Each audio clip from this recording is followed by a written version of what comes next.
करके लाए, लूट खसोट मचाने के लिए आपने ऐसा क्यों किया?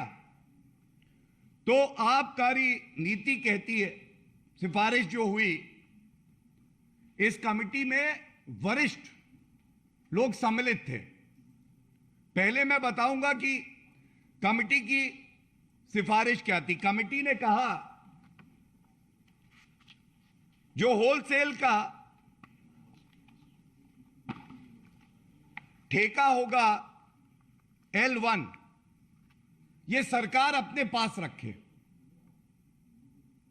और मैं पढ़ रहा हूं 1.1.1 एक वाक्य, और अरविंद केजरीवाल का झूठ भी पकड़ा जाएगा और भ्रष्टाचार भी उजागर हो जाएगा। IMFL trade should be revamped by bringing the entire wholesale operations under one government entity। क्यों? जब सरकार की संस्था के तत्वाधान में होगा, पारदर्शिता भी रहेगी, घोटाला भी नहीं होगा, कार्टेल भी नहीं बनेगा, और जो मुनाफा होगा वो मुनाफा राजकीय कोष में आएगा, जनता के लिए लगेगा। लेकिन किया क्या? सिफारिश ये, और जो नीति आई, सरकार में रहते हुए ये पहले मुख्यमंत्री और उप मुख्यमंत्री मनीष सिसोदिया है जिनको सरकारी संस्थाओं से ही नफरत है। इन्होंने ये जो बड़ा कारोबार था, एक बड़ा घोटाला करने के लिए निजी लोगों को दे दिया। सरकार निजी, सरकार में पैसा जनता के पास, निजी में वापसी होके अरविंद केजरीवाल जी की तिजोरी में। सर्वोच्च न्यायालय का कानून है, एक्साइज एक्ट है, GNCTD एक्ट है।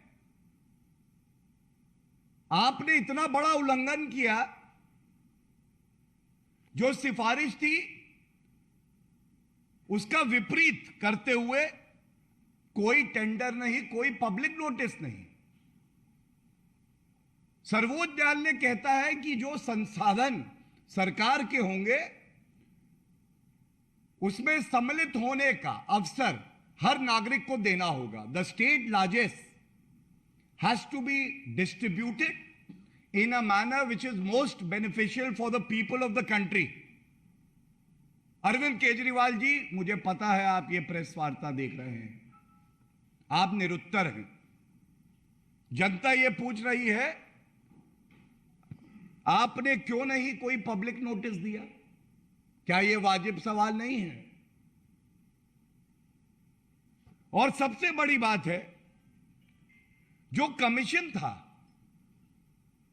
उसको बढ़ाकर 12% कर दिया गया निजी व्यक्ति को। क्यों? यह पॉलिसी का कागज है। मैं समझता हूं यह सिफारिश है, सरकार की संस्था निजी। आपने कोई पब्लिक नोटिस नहीं दिया, टेंडर नहीं निकाला, क्योंकि आप चाहते थे कुछ चुने हुए विशेष व्यक्ति जो कि आपकी तिजोरी भरे, उनको ही टेंडर दिया जाए। और सबसे बड़ी बात है, जब कमीशन 2% थी उसको 12% करा, तो ये जो राजस्व का नुकसान हुआ इसकी भरपाई कौन करेगा? कट्टर बेईमान सत्येंद्र जैन, मनीष सिसोदिया, अरविंद केजरीवाल जी, आप ये तो बता दीजिए। इसके बाद यह सिफारिश की गई है। दूसरा जो बड़ा मुद्दा आता है, एक लाइन पढ़ूंगा, और इसलिए पढ़ूंगा कि जब भारतीय जनता पार्टी कोई बात रखती है तथ्यों के आधार पे, बड़ी ईमानदारी से, जनता की बुलंद आवाज बन के रखती है, और जो भ्रष्टाचारी होते हैं, अरविंद केजरीवाल जैसे लोग होते हैं, ये थर-थर कांपते हैं। मैं प्रमाण लेके आया हूं, सिफारिश हुई कि जिन व्यक्ति को रिटेल वेंडिंग का ठेका जाएगा वो लॉटरी सिस्टम से जाएगा। There should be a new lottery, it is recommended. और इसकी वजह भी वही है, जब लॉटरी होगी तो भाग लेने वालों की संख्या ज्यादा होगी, ज्यादा राजस्व आएगा। लेकिन किया क्या गया, पूरे दिल्ली क्षेत्र को 32 जोन में बांटा गया, लॉटरी नहीं की गई और 16 ऐसे शराब के कारोबारी जो कि इनके साथ मिली भगत में इनको रुपया देंगे, उनका चयन करके हर किसी को 2 जोन दे दिए गए। अब यह बड़ा चिंताजनक है कि आप अपनी आबकारी नीति जो बनाते हैं उसमें सरकार के जो नुमाइंदे हैं उनका विवेक जरूरी नहीं है। जिनको भ्रष्टाचार करना है वो बता रहे हैं कि आबकारी नीति में ये वाला क्लॉज हमें पसंद नहीं है, 30 करोड़ रुपए का जो जुर्माना है उसको माफ कर दीजिए, 144 करोड़ रुपए जो देने हैं सरकार को उसको माफ कर दीजिए। ये तभी होता है अरविंद केजरीवाल जी, जिसको जनता ने जिम्मेदारी दी हो ईमानदारी से जनता की सेवा करने के लिए, वो खुद बेईमान हो जाए। और तीसरी बड़ी बात, ये बहुत अहम है, ये स्पष्ट था सिफारिशों में कि 10% जो है वो लाइसेंस फीस को बढ़ाया जाएगा रिन्यूअल पे। यहां पे और बड़ी एक लूट हुई, सिफारिश को आबकारी नीति में लाया गया और लिखा गया add 10% to account for year on year growth 10% of clause 6 में जो है उन्होंने बताया कैसे रेवेन्यू होगा। और इसके साथ उन्होंने कहा कि 10% बढ़नी चाहिए। लेकिन जब इसको लागू करने की बात आई, दबाव में आते हुए कहीं हमारी ये काली कमाई रुक ना जाए, ये 10% जो है वो लिया ही नहीं गया। इससे अनुमान है ये करीब 900 करोड़ रुपए का नुकसान राजस्व को हुआ है। 900 करोड़ रुपए केवल इस 10% जो बढ़ोतरी होनी थी रिन्यूअल पे फीस में, वो ना लेने से। अब ये सारी बातें कहते हुए मैं इतना ही कहूंगा, जैसा हमने कल भी कहा था, मनीष सिसोदिया जी कह रहे हैं 1 करोड़ का जो नंबर है वो एफआईआर में लिखा है। 1 करोड़ हो या 900 करोड़ हो या 9000 करोड़ हो या इससे भी ज्यादा बढ़कर हो, ये तो विवेचना का विषय है। दूध का दूध और पानी का पानी हो जाएगा, सच्चाई सामने आएगी। और मनीष सिसोदिया जी आप कहते हैं मैं झुकूंगा नहीं, अरविंद केजरीवाल जी सर्टिफिकेट देते हैं ये कट्टर ईमानदार हैं। ये बात अलग है कि आजकल जिसको कट्टर ईमानदारी का सर्टिफिकेट अगर अरविंद केजरीवाल दे देते हैं तो वो जेल की सलाखों के पीछे जरूर जाता है। और ये भी बात स्पष्ट कर दें, अगर विवेचना पूरी तरह से हुई सामने आई और आपका भ्रष्टाचार सामने आया तो आप कानून के सामने झुकेंगे भी और आपका भ्रष्टाचार रुकेगा भी। गलतफहमी में मत रहिएगा। कानून और जांच एजेंसी अपना काम करेंगी, पूरी तत्परता से कर रही हैं। मैं 24 घंटे पुनः भारतीय जनता पार्टी की तरफ से आपको देता हूं इस चुनौती के साथ कि अगर आप कट्टर ईमानदार हैं, जैसा आप अपने आप को प्रमाणित करते हैं,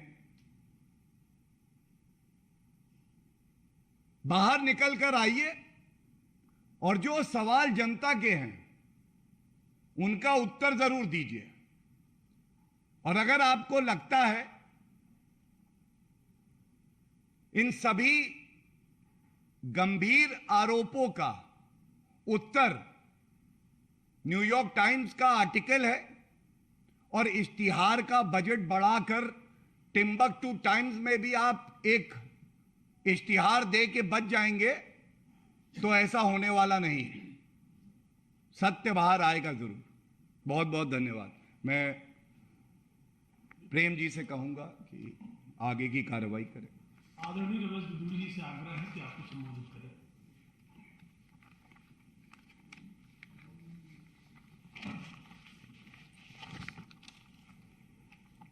मैं सभी का स्वागत पुनः एक बार करते हुए, गौरव जी ने जैसे कहा है, केवल उन तथ्यों की तरफ ध्यान ले जाना चाहता हूं कि जिन तथ्यों के आधार पर वो बार बार चीज को डाइवर्ट करके और विषय से भटकाना चाहते हैं। गलत स्टेटमेंट देकर, गलत ट्वीट करने के बाद वो सोचते हैं कि दिल्ली वासियों का, देशवासियों का ध्यान डाइवर्ट हो जाएगा। क्या कह रहे होंगे वो लोग 80% जो कांग्रेस के भ्रष्टाचार से, 2G स्पेक्ट्रम से लेकर कोयल घोटाले से लेकर देश को बर्बाद किया 10 साल में कांग्रेस ने, उससे त्रस्त होकर लोग इनके ऊपर विश्वास करके इनके साथ लगे थे। उनकी आत्मा रो रही है। उन्होंने सरदार भगत सिंह, राजगुरु सुखदेव जी की तरह प्रधानमंत्री नहीं बनना था। उन्होंने देश से दीमक की तरह चाटने वाले भ्रष्टाचारी कांग्रेस को हटाकर इनके ऊपर विश्वास करके इनको दिल्ली का मुख्यमंत्री बनाने की पहल दिल्ली के लोगों ने की थी। क्या उनकी आत्मा रो रही होगी अब कि जिनको इनकी तरह मुख्यमंत्री, मंत्री नहीं बनना था, सत्ता के लिए किसी स्तर तक भी जा सकते हैं, कभी सोचा नहीं होगा। वो आज लोग निश्चित रूप से इस बात को लेकर बहुत प्रताड़ित हो रहे होंगे कि विषय को बार बार, भ्रष्टाचार के नाम से आने वाला व्यक्ति विषय को बार बार इधर उधर करने के बाद अपने रफूगरों को सामने एक स्क्रिप्ट लिखकर और टेलीविजन के ऊपर रोज 2-3 रफूगर बैठ जाते हैं, जो रफूगरी करनी शुरू कर देते हैं। कौन बीजेपी में आ रहा है, कौन बीजेपी से जा रहा है। अरे भाई, इधर उधर की बात ना करो। ये बताइए कि आपने जो कहा अभी गौरव जी ने, जैसे कि 1 करोड़ की बात हुई थी, कोई 8 करोड़ कह रहा है, 1100 करोड़ कह रहा है। आप उसमें प्राइमा फेसी पहले अभियुक्त है एफआईआर के अंदर, 15 लोगों का लेन देन, आप 15 लोग और एफआईआर में हैं। आपने जो ये अपनी जो कमेटी की रिपोर्ट आई थी, जो आपने लीकर पॉलिसी बनाई थी, उस पॉलिसी में यह भी विषय शामिल था जिसको आप खाने का प्रयास कर रहे हैं। ये क्यों नहीं हुआ? आपने कहा हम इंडिविजुअल लोगों को लॉटरी के सिस्टम से the only individual can apply for the licence. तो आपने कार्टेल और इन बड़े बड़े लोगों को, इन कंपनियों को, Bhagwati transport, Nova garment, pathway to HR solution, इन लोगों को जो देने का काम किया, तो आपने जो लोगों को कहा कि जो पब्लिक मुझे अपना रेफरेंडम देकर कहेगी मैं वो काम करूंगा। कमेटी ने रिपोर्ट दी। कमेटी की रिपोर्ट को धत्ता बताते हुए आपकी क्या रिश्तेदारी हो गई, पूछना चाहते हैं आपसे अरोड़ा बंधुओं से। क्या रिश्तेदारी हो गई आपकी विजय नायर जी से? क्या रिश्तेदारी हो गई आपकी अर्जुन पांडे जी से, कि जिन लोगों के साथ ओबराय में बैठकर डिप्टी चीफ मिनिस्टर अपने दफ्तर में ना बुलाकर उनको नवाजा जा रहा था, ओबराय में डील की जा रही थी। 32 जो जोन थे, हर जोन के अंदर, हर जोन के देने वाले व्यक्ति को जो 2-2 जोन के कॉन्ट्रैक्ट दिए गए, उनसे सीधा 3-3 करोड़ रुपया आपने लिया नहीं लिया, ये बताइए क्या रिश्तेदारी थी उन जोन के 16 जोनों से। और उसके बाद जो दुकानदार थे, उन दुकानदार से, जो रिटेल के दुकानदार है, जब सीबीआई गहराई में जाएगी और पूछेगी, तो जो रिटेल के दुकानदार जिस जॉन में अलग दुकानदार थे, क्या आपके मनीष सिसोदिया जी ने आपसे केजरीवाल साहब बात करके ये तय नहीं किया था कि हर दुकानदार 2.5 लाख रुपए महीने हमको देगा, इसलिए हमने उनका कमीशन 2% से बढ़ाकर 12% कर दिया गया है। वो दुकानदार भी सामने आएंगे जिन लोगों से आपने 2.5 लाख रुपए मंथली के लेने तय किए थे अपने अरोड़ा बंधु एंड कंपनी से इकट्ठे करवाने के बाद। आपसे मैं ये पूछना चाहते हैं हम केजरीवाल साहब से, जवाब उनके पास होता नहीं है। डाइवर्ट करने की बात आप कह रहे हैं कि बार बार ये पॉलिसी बहुत अच्छी थी, बहुत अच्छी थी। अब पूरा देश जान चुका है, आपके फॉलोअर भी जान चुके हैं कि जब अच्छी पॉलिसी थी तो आपने इसको विड्रॉ क्यों किया, जो बार बार सिसोदिया साहब कहते हैं और आप लोग मिलकर कहते हैं। आपने जो इन लोगों को इंटरनेशनल बियर, जिसका आपने कॉन्टेक्ट के अंदर जब उनसे ओबराय में बैठ के मीटिंग की तय की, तो इंटरनेशनल बियर के ऊपर 50 रुपए पेटी के हिसाब से दिल्ली की जनता के लूटने के लिए वो कीमत क्यों बढ़ाई गई, ये एक सवाल उठता है। बताइए आप, इसमें आपका कोई लेन देन नहीं था। 144 करोड़ रुपया 30 क्यों छोड़े, वो आपको गौरव जी ने बता दिया है। इसलिए भाइयों, हम एक केवल जानना चाहते हैं केजरीवाल साहब से, अगर कट्टर ईमानदार मनीष सिसोदिया जी हैं, तो कट्टर ईमानदार मनीष सिसोदिया जी को स्क्रिप्ट लिखकर आप जब टीवी पर बैठाते हैं, बैठाने के बाद इंडिपेंडेंटली आप मनीष सिसोदिया को क्यों ये बात नहीं कह रहे हो कि सतेंद्र जैन की तो बीवी ने कह दिया है कि केजरीवाल साहब अगर हमें मंत्रालय से हटा दिया गया तो सुन लो आप, ये भी एक जांच का विषय, केजरीवाल के फोन का चेक होना चाहिए कि उनकी बीवी ने धमकी दी कि सतेंद्र जैन को मंत्री अगर हटा दिया गया, सारा पैसा हवाला के माध्यम से आपके पास पहुंचा है मंत्री जी सतेंद्र को बनने के लिए, हम आपका नाम कोर्ट तक कर देंगे। अब एक नई बात निकल कर आई है, गिड़गिड़ा रहे सिसोदिया जी के पैरों में कि सिसोदिया साहब मैं बाहर रहूंगा तो मना लूंगा, क्रेडिबिलिटी तो देश की मैंने जीत है, तुम मेरी वजह से मंत्री हो। इसका भी जवाब दे कि क्या सिसोदिया को आपने एश्योर नहीं किया है और सिसोदिया ने आपको एश्योर नहीं किया है कि मैं भाजपा में, मुझे कॉल किया जा रहा है, बुला रहे हैं और मैं ईमानदार आदमी हूं। ऐसे भ्रष्ट व्यक्ति को, देशद्रोही व्यक्ति को, जो सीए के तरह सर तन से कलम करने वालों का मदद करने वाला सिसोदिया, भाजपा ऐसे लोगों को चिमटे से भी न छुएगी। भाजपा ऐसे लोगों को जो किसानों के रूप में यहां पर खालिस्तानी बॉर्डर पर आकर बैठ गए थे, उनकी समर्थन देकर उनके साथ चलेगी। भाजपा ऐसे लोगों को चिमटे से भी नहीं छुएगी। जो राष्ट्र विरोधी लोग होंगे, अपने केवल सत्ता पर बना रहने के लिए कितने भी गिर सकते हैं, यह भाजपा आपसे पूछना चाहती है। इधर उधर की बात ना करो, ये बताओ एक्साइज पॉलिसी में, तुम्हारी बनाई पॉलिसी में, ये आपने करोड़ों रुपए का जो घोटाला किया था और एफआईआर में कुछ नहीं है। अफसर बहुत बढ़िया थे, बहुत अच्छे थे। अरे भाई, अफसर तभी बढ़िया होते हैं, फल तभी बढ़िया होता है जब वृक्ष बढ़िया होता है। अगर उन अफसरों को चलाने वाला एडमिनिस्ट्रेटर मोदी साहब अच्छे हैं तो अफसर अच्छे हैं। आपकी तरह चीफ सेक्रेटरी के साथ मारपीट करके, उन अफसरों को दबाकर, ब्लैकमेल करके वो काम नहीं होता है। अफसर अपने काम का ईमानदारी से निर्वाह कर रहे हैं। वो अफसर नहीं है कि आप जीवन में कभी कमिश्नर नहीं रहे इनकम टैक्स के, और आपने सबसे बड़ा झूठ बोला कि मैं इनकम टैक्स कमिश्नर था, मैं भ्रष्टाचारी होता तो करोड़ों लूट लेता। ये बताइए आप इनकम टैक्स कमिश्नर कौन से सन में थे? कितना बड़ा झूठ आपने धोखा लोगों को दिया है। अब ये झूठ आपके एक्सपोज हो रहे हैं। आप सब लोगों के माध्यम से हम ये बात जनता तक पहुंचाना चाहते हैं कि सब देशवासी केजरीवाल से पूछे, बात की बातें बाद में करेंगे, इधर उधर की बातें ना करो। ये बताओ एक्साइज पॉलिसी के अंदर क्या हुआ। बहुत बहुत धन्यवाद।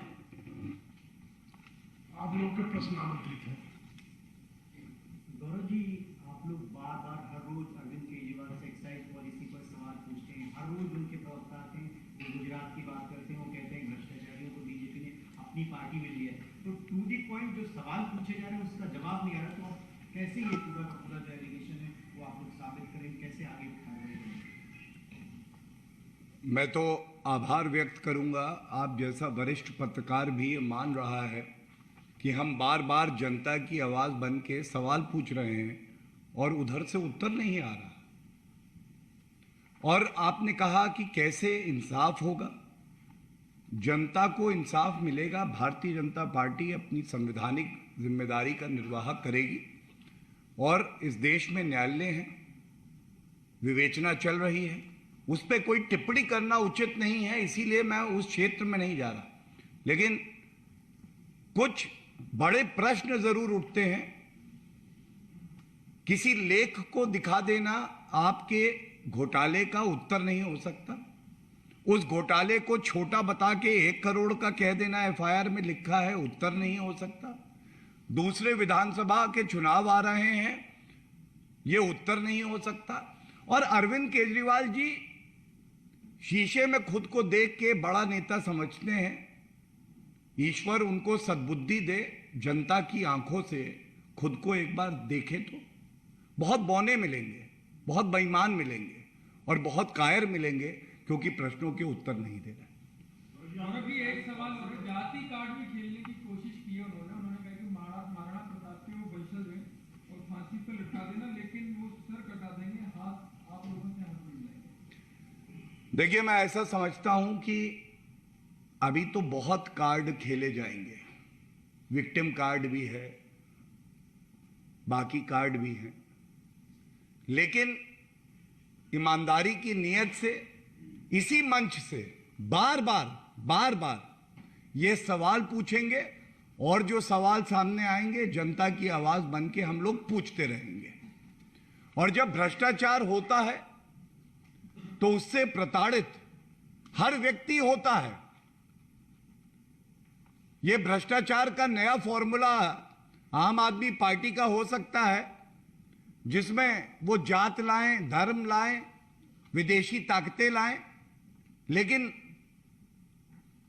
प्रत्यक्ष को प्रमाण की आवश्यकता नहीं होती है। और अरविंद केजरीवाल जी की चुप्पी यह सिद्ध कर रही है कि अरविंद केजरीवाल कट्टर बेईमान हैं।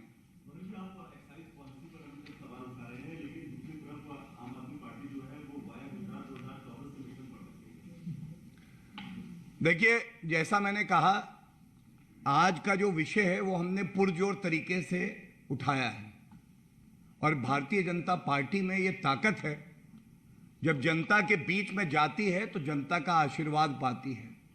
अरविंद केजरीवाल जी की तरह गाली नहीं मिलती। चुनाव जो है लड़ेंगे, मजबूती से लड़ेंगे और जनता के आशीर्वाद से जीतेंगे भी, लेकिन जो आज सवाल है उसका उत्तर देते हैं।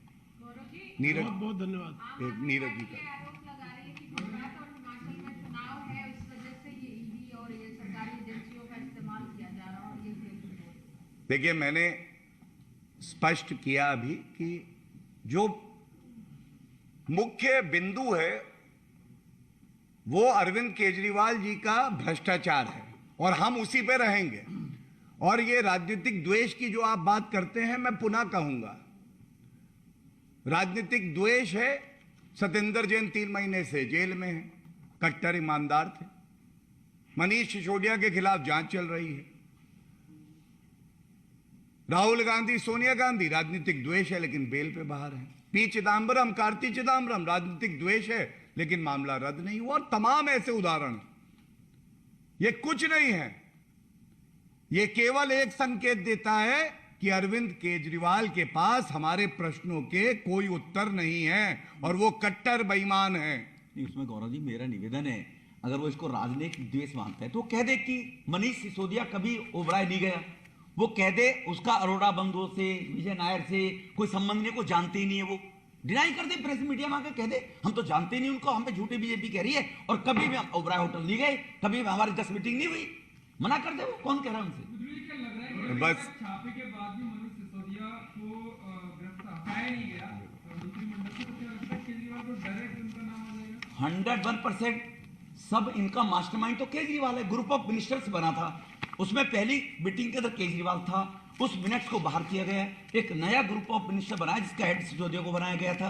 केजरीवाल जानबूझकर बाहर आया था और मालूम है ये सब कुकर्म केजरीवाल ने क्या क्या कराए कि चिंता मत करो, मैं आऊंगा, मैं हरीश चंद्र हूं, लोग मेरे को मान लेते हैं। आज तक तो इसके लोगों ने माना है कि ईमानदार आदमी है, तो इसीलिए 100% स्वतंत्र जैन भी इसलिए नहीं हटाए जा रहे और मनीष सिसोदिया से भी इसलिए नहीं मांगा जा रहा है। वरना वहां पर दीदी का भी एग्जाम्पल देख लेते एक बार लेकर, दीदी के पास हाथ मिलाने तो गए था, दीदी ने तो हटा दिया मंत्री को, तो ये क्यों नहीं हटा रही? One last question we are taking. Yeah.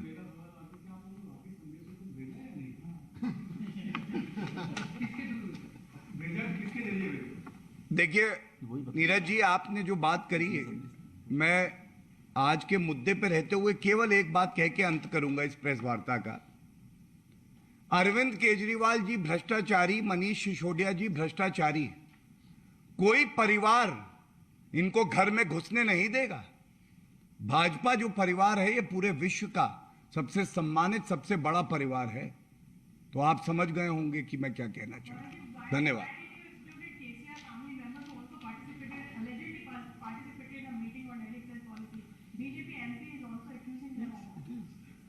First of all, with utmost respect to you, every dimension of the corruption and scam that has taken place is being investigated. There is a series of press conferences that are taking place from the BJP national headquarters as well as the Delhi state headquarters. And you are also aware every aspect has been covered best to our ability. And if you feel that certain aspect has not been covered, then we have full faith in the free media of the country to raise that issue as well. Thank you.